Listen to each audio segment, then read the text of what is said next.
Buenos días, mi nombre es Yuri Paola Ramos Guerra, estudiante de la Universidad Nacional Abierta de Distancia en el tercer semestre del programa Licenciatura en Matemática. El día de hoy vamos a estar llevando a cabo una entrevista semiestructurada para el programa de didáctica. Va a constar de 15 preguntas y nos está acompañando el licenciado en Matemáticas. Buenos días, mi nombre es John Vázquez, soy docente de matemáticas aquí en la institución educativa Batata hace ya aproximadamente 3 años. Y bueno, es un gusto poderte acompañar en esta entrevista. Profe, muchísimas gracias. Profe, como ya le había comentado, vamos a constar de 15 preguntas en las cuales vamos a reflexionar sobre el quehacer como docente, ¿oiga? Sí. Espero que pues, usted sea muy tranquilo en estas preguntas que le voy a estar haciendo. Simplemente es en su quehacer como docente. O sea, nos vamos a enfocar en su quehacer como docente. Son preguntas que van relacionadas con la didáctica y el proceso de pedagogía en el aula de clase. Antes de comenzar, les quiero dejar claro que esta entrevista va a ser grabada y va a ser solo con fines académicos. Vale. Okay. Profe, ¿cuál es la misión que tiene la didáctica como disciplina pedagógica en la enseñanza de las matemáticas? Bueno, la misión de la didáctica hoy día es bastante grande. Yo creo que si le preguntamos a un docente, bueno, en mi caso particular, uno encuentra en el aula que al empezar el año, uno ve a los estudiantes que tienen cierta resistencia con la asignatura, como que no les gusta, no les agrada, a veces no quieren trabajar. Entonces uno como docente está llamado a buscar herramientas y una de las más principales es la didáctica. Sí, señora, sí. Es muy importante, sobre todo manejar la didáctica en el aula de clase. Si no se maneja la didáctica en el aula de clase, creo que no se está logrando los procesos que se deben de llevar a cabo. Profe, ¿cuál cree usted que son las habilidades que debe tener un docente en el área de matemáticas? Bueno, en el caso mío, como soy un docente relativamente joven, se me ha facilitado mucho el manejo de la tecnología. Y es que actualmente en el aula, nuestros chicos, uno lo quiera o no, siempre tienen teléfono móvil. Hay siempre que estar buscando la manera de involucrarlos a todos. Y si es posible, ¿por qué no? También involucrando esa herramienta tan importante, que ellos comprendan que es una herramienta de trabajo y no solo un lugar de jugar. Otra cosa que se debe desarrollar es la paciencia. Seamos claros, o sea, hoy día el estudiante está bajo una alta presión por todo lo están atacando. La información, o sea, son muchachos que la concentración es muy baja, el tiempo de concentración es muy bajo, entonces siempre pierden la atención muy rápido, siempre está la notificación del celular, que si lo llaman aquí, que si lo llaman allá, siempre está el compañero. Entonces uno como docente tiene que tener mucha paciencia para trabajar con los niños de hoy día que están constantemente distraídos. Yo también creo que pues la creatividad y la innovación en el docente son dos habilidades que se deben de tener en cuenta, ¿cierto que sí? Sí, siempre hay que estar buscando la manera de adaptarse a cada situación que se va presentando dentro del aula. Sí, señor, así es. ¿Qué estrategias usted tiene en cuenta al momento de planificar su clase? Bueno, al momento de planificar mi clase, como estamos en esta institución, resulta que yo tengo que tener un plan A, un plan B y un plan C. Dado que, pues en mi caso que soy un docente joven, me encanta mucho trabajar con la tecnología, ya sea con el celular, el computador, pero hay veces que por ejemplo no podemos contar con el fluido eléctrico, el servicio de luz, entonces uno tiene que tener un plan B. ¿Y cuál es el plan B? Trabajo en el aula. Y como comentamos en el punto anterior, siempre hay que estar innovando, entonces el plan A es siempre estar creando cosas nuevas. ¿Basado en que a veces algunas temáticas se prestan para hacer algunas actividades y dependiendo de nuestra audiencia, nuestros estudiantes, hay unas actividades que son más llamativas o más atractivas. Por ejemplo, cuando hay estudiantes que no se quieren quedar quietos en el aula, entonces uno busca también unas alternativas donde ellos se puedan mover mientras están aprendiendo. Sí. Profe, ¿la institución tiene un formato para estas planeaciones de clase o usted maneja un formato en particular? Bueno, la institución, claro está, nuestro rector siempre solicita que nosotros tengamos un plan de área. En el caso que la institución no tenga, bueno, es leerlo y actualizarlo. Y si no lo tiene, pues hacerlo. O sea, aquí siempre tenemos que tener al inicio de año una guía de cómo vamos a trabajar durante todo el año. Ok. Profe, teniendo en cuenta que pues, hay estudiantes que tienen una manera de aprender muy rápida, pero hay otros que se demoran un poco. ¿Usted tiene en cuenta los diferentes ritmos de aprendizaje de los estudiantes en esas planificaciones de clase? Bueno, dentro del aula tengo un espacio y hay veces que tengo un espacio extra por aparte. Cuando es dentro del aula, ¿cómo lo hago? En el primer periodo, bueno, generalmente la primera, segunda semana, uno tiene en cuenta, hace como un diagnóstico. Uno se va preparando si los estudiantes aprendieron las habilidades que deberían aprender, las destrezas y los conocimientos que necesitan para este grado. Y de no ser así, uno hace recuerda todos esos temas de manera rápida, con talleres, preguntas, maneras de hacer que recuerden. Y la mayoría de las veces se pone al día. En caso tal de que algún chico se quede atrás, entonces ya uno hace un proceso paralelo a las clases. Uno habla con el papito, la mamita, ven, algunos tienen celular, algunos tienen señal. Entonces, si es así, uno puede empezar a trabajar incluso con aplicaciones de celular. Yo he encontrado algunas aplicaciones de celular que sirven de apoyo a ciertos temas. Entonces, si está la aplicación, trabajamos con la aplicación desde casa, con el papito o la mamita que estén pendientes de que ese niño o niña esté haciendo esas actividades para que esté al día. Bueno, profe, ya que nos metimos con las TIC y estas herramientas tecnológicas, surge la siguiente pregunta. ¿Cuál es la importancia que tienen las TIC en la enseñanza de las matemáticas? Bueno, en la época en que yo estudiaba, que eso fue ya hace un buen tiempo, uno la matemática lo trabaja siempre con el libro, el texto guía. Y seamos honestos, a veces los textos guías no son atractivos para muchas personas.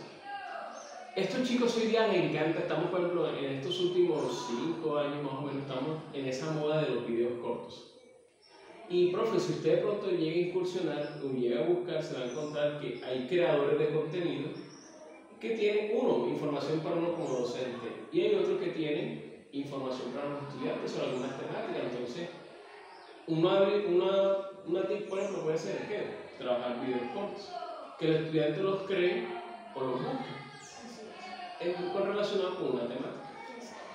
Profe, ¿usted qué material didáctico y qué material pedagógico cree que favorece el proceso de aprendizaje de los estudiantes? Bueno, eso es bastante subjetivo. Por ejemplo, este año me tocó con un chico que ha sido diagnosticado con problemas de atención. Y te soy honesto, yo considero que ese chico no es un chico malo, no es un chico desatento, ¿no? Simplemente que tiene una forma de aprender diferente. Pues yo lo tomo de esa manera. Claro está, si está medicado hay que reconocer que tiene una manera distinta que quiere manejarlo. En mi caso, ¿qué he hecho? Trato que sea muy dinámica la clase. En caso que necesite una ayuda, una colaboración, siempre lo tengo ahí de primero. Y este año estoy queriendo implementar una actividad que vi por internet, que es bastante interesante, la cual se llama el Camino del Tesoro. Uno pone ciertas temáticas, bueno, uno va a desarrollar un tema, entonces uno empieza a trabajar una ruta de aprendizaje dentro de la institución. Uno le entrega una pista al estudiante, la resuelve y apenas está resuelta la pista que va relacionada con la temática, el tema de matemáticas, puede seguir al siguiente paso.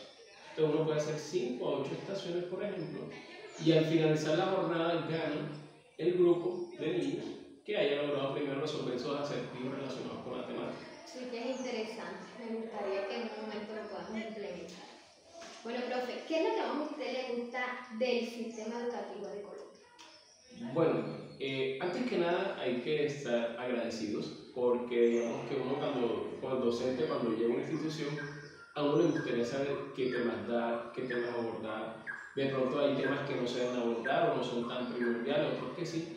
Y el Ministerio de Educación Nacional se ha encargado de eso, ¿cierto? A decirnos detalladamente qué conocimientos o aprendizajes debe tener un niño al pasar cada periodo o cada año incluso.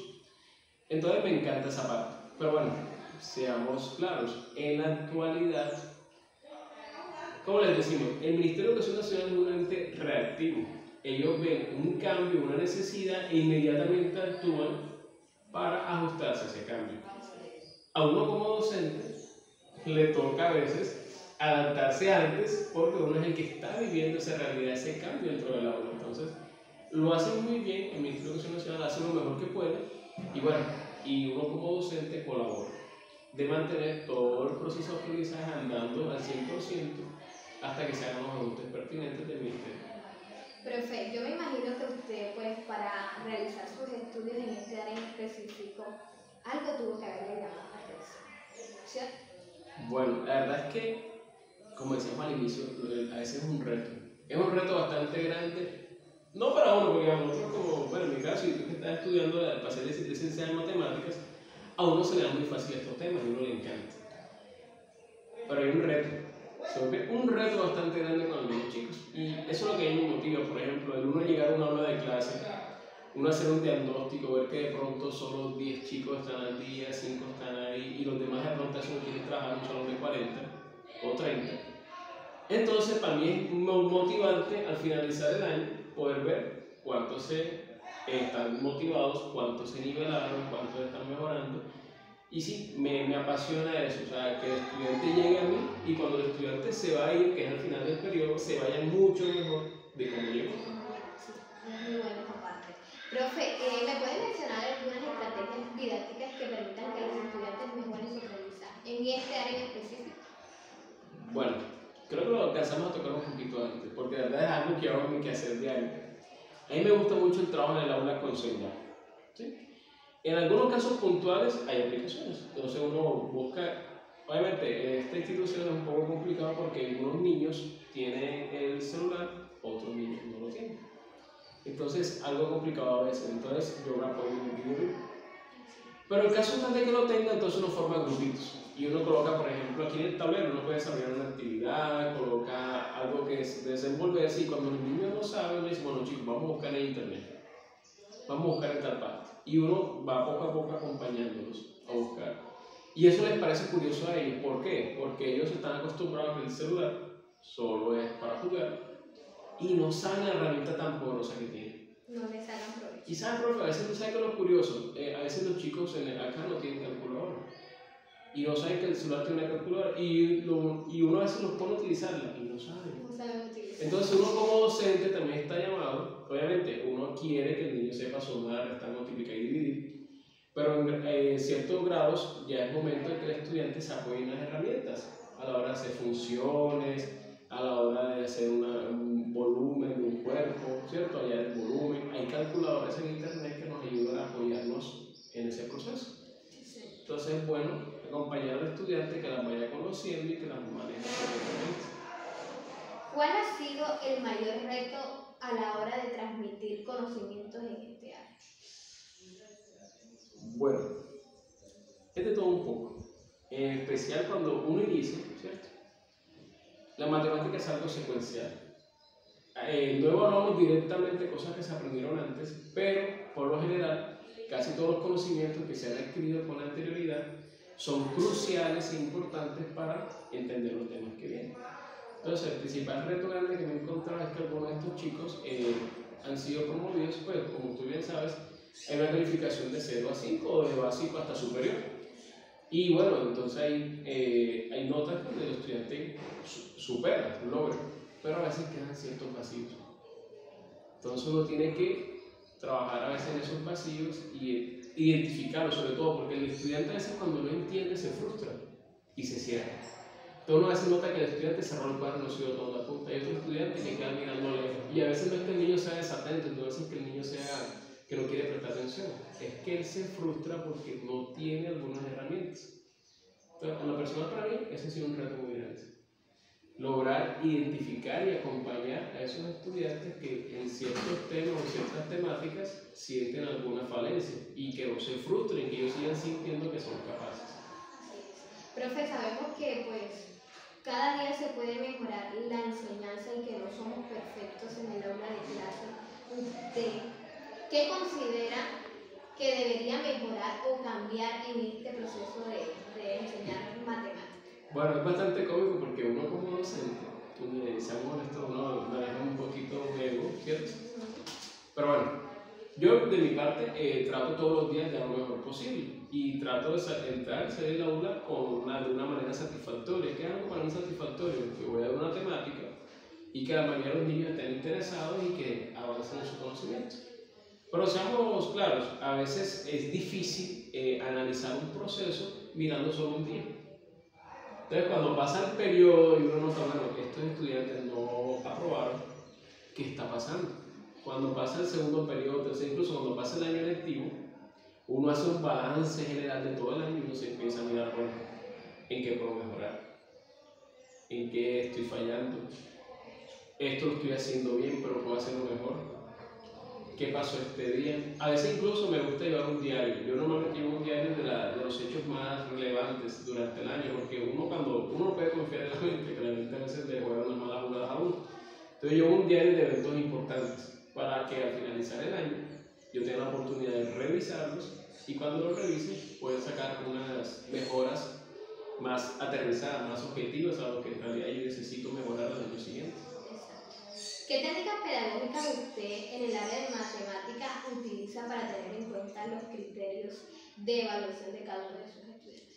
Bueno, la verdad yo he sido en este entorno, como es un entorno bastante zona rural, no zona agrícola, me ha tocado innovar mucho, la verdad, te soy honesto. A veces el estudiante, el desempeño del aula es uno, pero cuando hacemos visitas domiciliarias o salidas de campo con los chicos, notamos que la aplicación de las matemáticas es un poco más atractiva. Eso me pasó en grado 10, que son ya chicos que con el profesor de ciencias naturales han trabajado algo de física, química y conversión de unidades. Imagínate, yo tenía estudiantes que eran bastante perezosos. Y cuando vamos a sus casas, ellos tienen que aplicarle, por ejemplo, una vacuna, una dosis a un animal, y esa dosis es según el número de kilogramos que tiene ese animal. Entonces el chico ve como algo interesante las matemáticas ahí, porque ¿qué? Tiene que aplicar conversión de unidades, tiene que hacer una regla de 3, tiene que hacer incluso otros cálculos adicionales, ¿vale? Y a veces cuando están aplicando insecticidas, y esto es importante hacer ese proceso.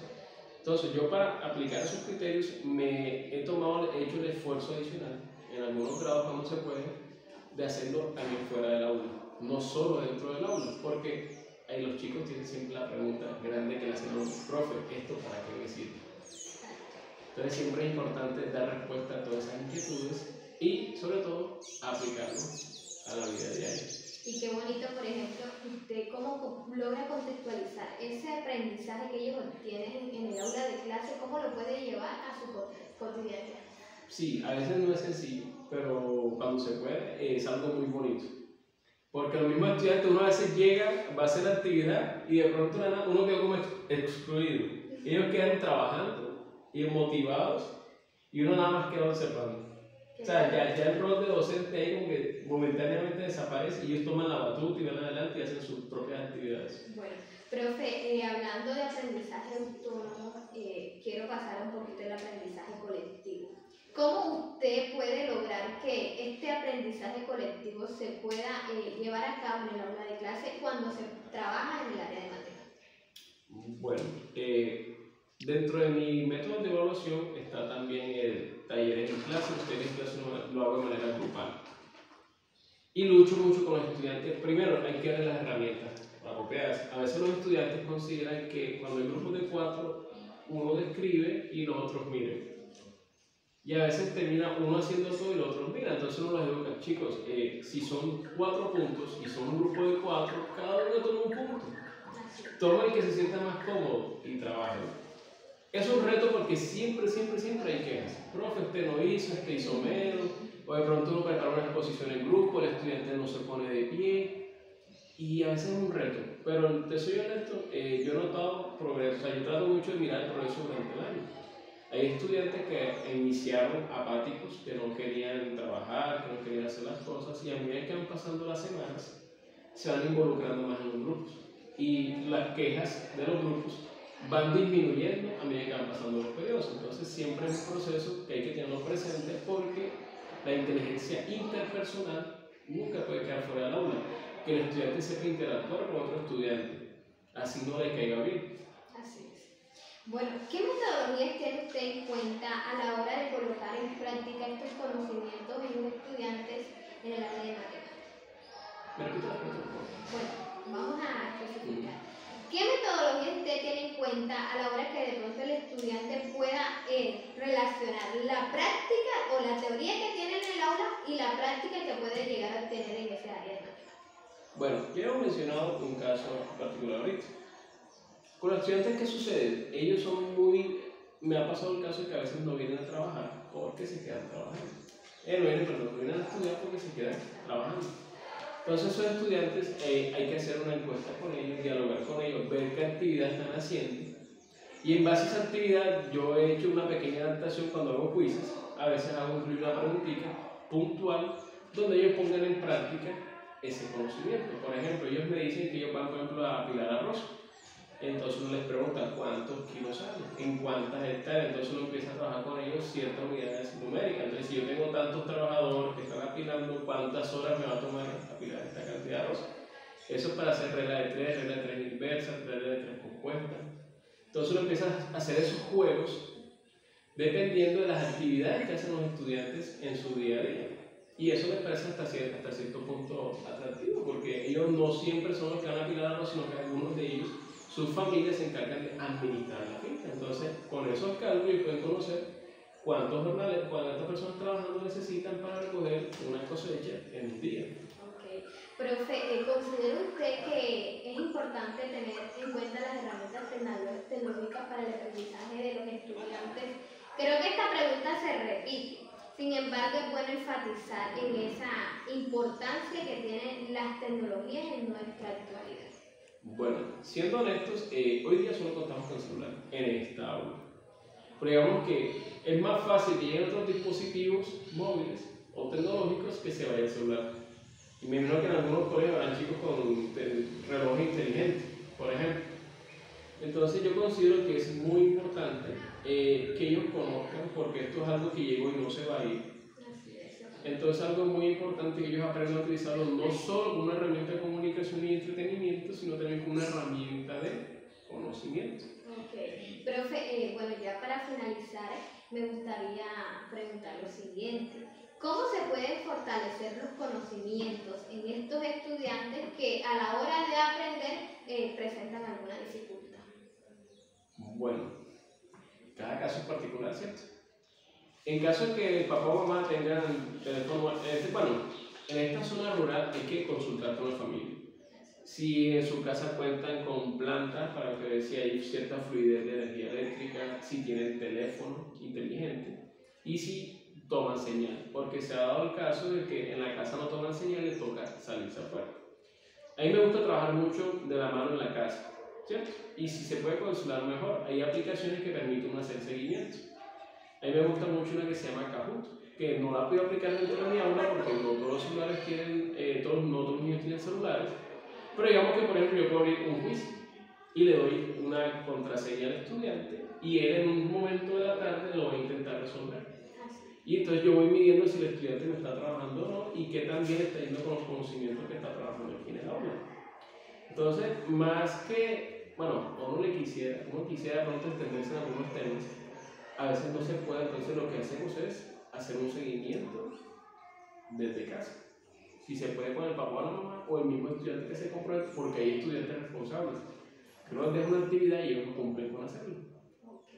Profe, realmente felicitarlo por esta gran labor que usted tiene, porque realmente, por lo que se ha podido evidenciar, tiene en cuenta mucho la didáctica, la pedagogía, tiene en cuenta los ritmos de aprendizaje de los estudiantes y eso es muy bueno en un docente en nuestra actualidad.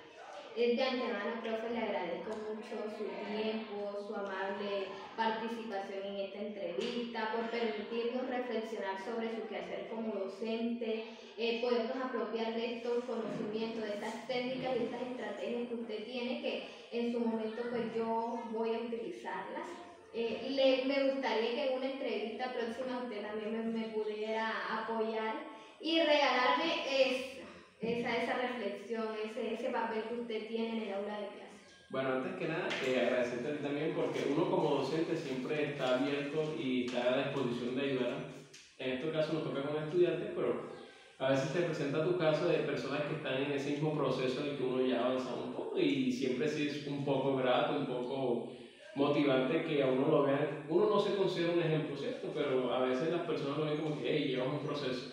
Ya está hace 1, 2, 3 años que colaboran, entonces siempre lo hago con todo el gusto, siempre y cuando uno pueda ayudar desde lo poquito, porque siempre hay mucho que aprender.